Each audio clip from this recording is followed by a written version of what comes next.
The empire of Persia stretched far and wide, with shining palaces, bustling markets, and people from many nations. At its center stood the grand palace of King Xerxes, also called Ahasuerus. His throne gleamed with gold, and his voice commanded armies. But even kings with power and wealth sometimes face changes they never expect. One day, King Xerxes held a great feast that lasted many days. Princes, nobles, and soldiers filled the palace with laughter, music, and the clinking of cups. The king wanted to show off his riches and power. At the end of the feast, Xerxes called for Queen Vashti. She was beautiful, and the king wanted to display her before all his guests. But Queen Vashti refused. No one knew exactly why. Perhaps she felt it was wrong, or perhaps she was weary. But her answer shocked the court. The king's face turned red with anger. "What shall be done to the queen who disobeys the king's command?" he asked his advisors. The nobles whispered. Finally, they said, "If the queen disobeys you, soon every woman in the empire will disobey her husband. Send her away and choose another to be queen." And so it was decided.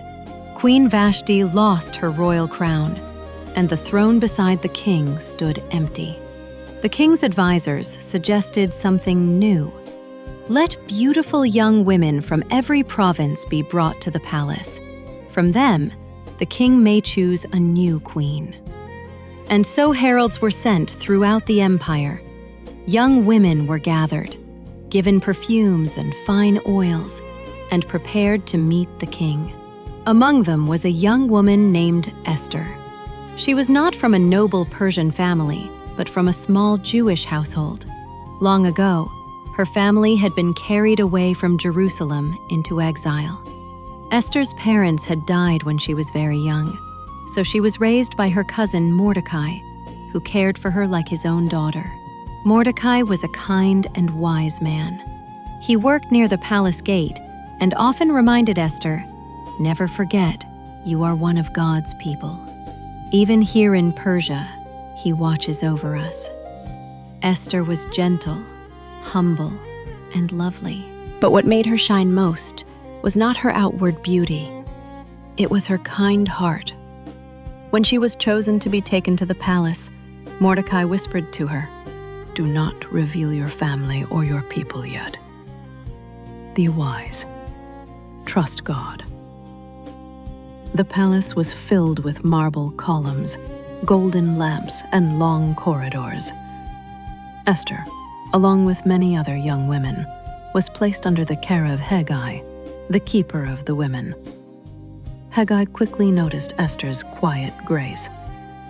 She did not push herself forward, yet she shone brighter than the rest. He gave her the best food, the finest oils, and 7 servants to care for her.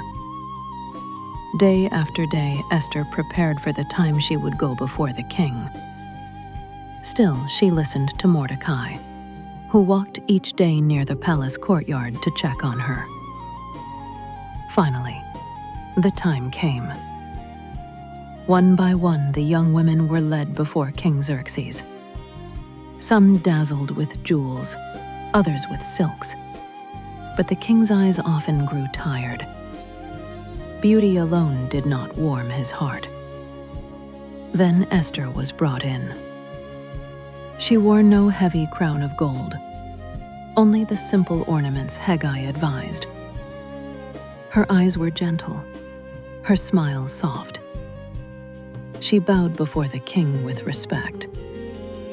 King Xerxes looked at her and felt something stir within him. This was not like the others. This young woman carried dignity, kindness, and quiet strength. The king smiled. "This one," he declared, "pleases me above all." And so, Esther was crowned queen. The palace rang with trumpets, and a royal banquet was held in her honor. gifts were given to nobles in provinces, and the empire rejoiced. Even as Esther lived in the palace, she never forgot Mordecai. And Mordecai, though he could not enter the palace freely, stayed close by the gate.